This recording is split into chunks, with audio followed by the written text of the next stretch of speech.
from the Gospel according to Luke, and this is, Nikki gave us a reference point on this earlier in her children's sermon, where she talked about the woman who had been raised up, the woman who had been lifted up from the burden that was on her for 18 years. So you find this story in the Gospel according to Luke, and we'll find it here in chapter 13, where it's titled, mine's titled, Jesus Heals a Crippled Woman. It's here just 4 verses.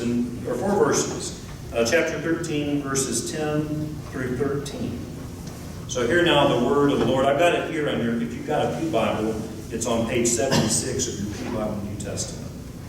The scripture says that now Jesus was teaching in one of the synagogues on the Sabbath, and just then there appeared a woman with a spirit that had crippled her for 18 years.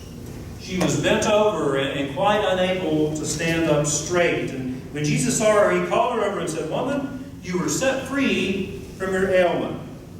And when he laid his hands on her, immediately she stood up straight and began praising God. This is the word of the Lord according to the Gospel of Luke.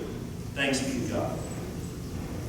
And as we mentioned, it's back to school, and some of our kids have gone back to school already. I've got a one starting back to school this week, but it's that time of the year again, and it always reminds me of that old joke that you probably heard before. I don't know if our kids have heard it before, but it was how early one morning, mom comes in to wake her son up on the first day of school after vacation. "Wake up," she said, "it's time to go to school." But why, Mom?" The son says, and he pulls the covers up over his head. He says, "I don't want to go to school." "Well, that's ridiculous." The mom said, "Just give me 2 good reasons why you don't want to go."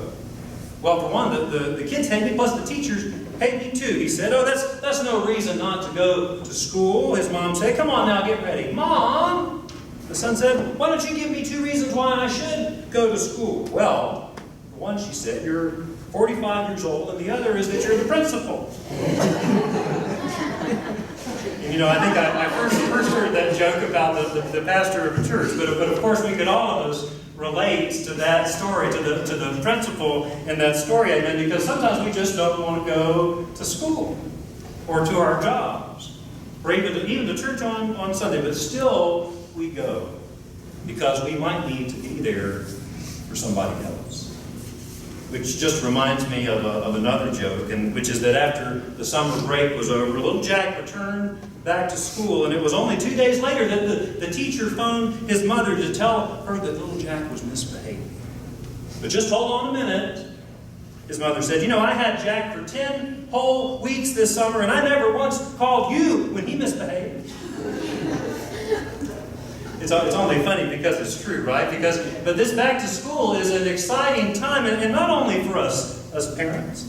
In fact, several of our children and teenagers are excited to start back in new schools this year, including my two kids, Ezekiel and Eden. And while our kids are, for the most part, excited about school starting back, as parents, I must admit that it can make us a little nervous. Nikki showed me a meme this past week that was called First Day of Kindergarten. And what it is it shows a picture of a bunch of parents huddled outside of a classroom looking in the window like this, all lined up in a row, peering in the classroom window.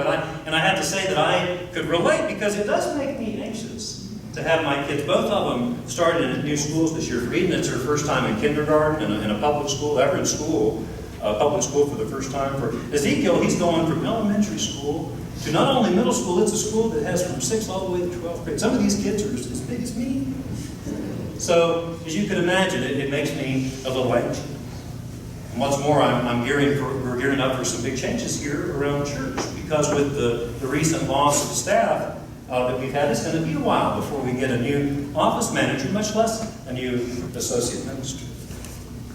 And yet, of course, in all of these cases, we're just going to have to trust God, knowing that God is with us, and that God has a plan for us, and that God will help us, whether it's in starting back to school, or starting to a new school, or working as a church in transition between staff responsibilities.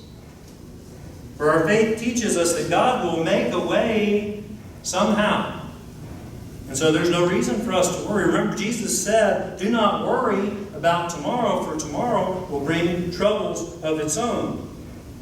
He went on to say, for can any of you by worrying add 1 hour to the span of your life? No, and in fact, we know the opposite is true, that worrying can actually reduce the lengths of our lives. Dr. Otto Gober, the famous physician, once said that 70% of all patients who go to physicians could cure themselves if they only got rid of their fears and worries. Even heart disease, the number one killer in America today, can be brought on by worry and high-stress living. And so that's why when I read this story of the woman that was crippled for 18 years, who came to Jesus, as the Scripture said, with the spirit that had crippled her for all these years, I imagine that crippling spirit that plagued her might have been the result of something like a chronic anxiety. Perhaps it was similar to what I read about in an article by a lady named Daisy Buchanan, who suffers a level of social anxiety that keeps her from even holding a regular job, because it can be so hard for her just to be around other people. And this is what she writes. She says, as a teen, I didn't recognize my chronic anxiety because I was surrounded by friends who all felt the same way as me. We had to achieve perfect grades while being pretty and polite, and we made people-pleasing our priority. Raised by well-meaning helicopter parents, we were brought up to catastrophize our mistakes. For instance, a bad grade didn't happen in isolation. It could lead to bad exam results that could stop us from going to college, and our entire future could be doomed. And so when you grow up believing that a B can ruin your life, I suspect that it's only natural to become the kind of adult who freaks out about attending social functions. And as a parent, reading this article this past week, it really got my attention, particularly considering that we've got these two kids that are starting in new schools this year, because I realized just how much pressure we can put on our children. Something that really came out in our family this year when it came to applying to middle schools. Because as I've been saying, you may have heard me say that it feels like 11 is the new 17. You're having to put in all these applications to school and all this pressure to apply and to get into the best middle school program. And I think we applied and toured at least 4 different middle schools for our son, Ezekiel, before he got into the Denver School of the Arts. And while it's exciting to us, it's also new to us, which means that we have a lot of unanswered questions. And in fact, it wasn't until Friday, that Friday before school starts on Monday, so it was until Friday that I got a call back and I got an answer to one of my biggest questions, which was, how do we arrange for him? He's going to play the harp in the orchestra. How do we arrange for him to have a harp there to play at school? You see, this seems like it's a big deal to me. I don't want to have to haul this thing back and forth every day. And so I was pretty worried about this. And so on Friday, I finally got a hold of the director to ask my very important question. I've been worried about it all summer. And he assured me that it's all going to be okay, that we're going to rent another harp to start, but that there's really no reason. He wanted to make this point. There's really no reason for me to stress. These are very nice people in the orchestra. He said he has a very thick European accent. He said the students and their parents, and we're going to take good care of your son here. He said the main thing, he said, don't worry about it. He said the main thing is there's nothing for you to worry. Right, and so after I got off the phone, I was so encouraged. I immediately called this rental shop. They did have a harp that was available for rent, and so that was that. That was the last big question that we had to answer before school started back, but one that I had been almost frozen over all summer with this director not calling me back because I was stuck worrying about it for so long.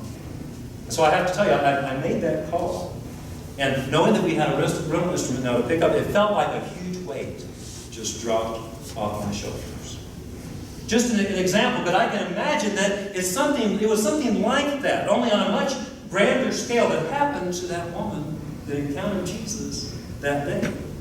And that whatever it was that she was so worried about, whatever it was that had bound her up, that had crippled her up for these 18 long years, suddenly fell away as she came in contact with Jesus, because in meeting him she realized that she had no real reason to worry. Woman, he said, you're set free from your disease. And when he laid his hands on her, the scripture says, immediately she stood up straight and began praising God. You see, the story tells how she hadn't been able to get up from under this burden herself for 18 years, but now Jesus lifts this burden up from her. My yoke is easy, Jesus says, and my burden is light. It's such a perfect example from Scripture about how God can do for us what we cannot do for ourselves. And the good news is that this same power is ready and available for us also here today, right here and now, in this place. For example, just recently I was talking with a friend who told me of how he was bound up with resentment for 30 years over something that had happened to him when he was just a kid. But my friend knew that there was a better way, and so he prayed to God to allow this resentment to be removed from him. And finally, what he realized, he tells me, is that his inability to forgive was only hurting himself. And so it was through this process that my friend was able to find forgiveness for what had happened. And now, as he likes to say, he's a pretty happy guy. In fact, it reminds me of that. It's called the senility prayer. If you heard it, it's the one that says, God grant me the senility to forget the people that I never liked anyway. The good fortune to run into the ones that I do, and the eyesight to tell the difference.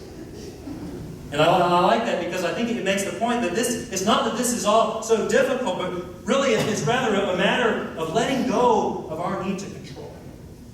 Just enough so that God can do for us what we cannot do for ourselves. Or like Ezekiel's new orchestra teacher says, the main thing is that there's nothing to worry about. You see, I think I'm going to like this guy because I need that. If you're like me, there's times that you need to be reminded that there's nothing really to worry about, amen? We need to be reminded of that, and that's part of why we're here. That's part of why we go to church sometimes, to be reminded of the promises of God. Or maybe it's that you're here because you're looking for something like this, that maybe this is because you are like this woman, hoping to get free from something that's got you so bound up. Or you're looking for a source of strength in order to get you through a tough time. Well, if that's so, please know that the most important thing that we can ever do in our lives is to come to Jesus.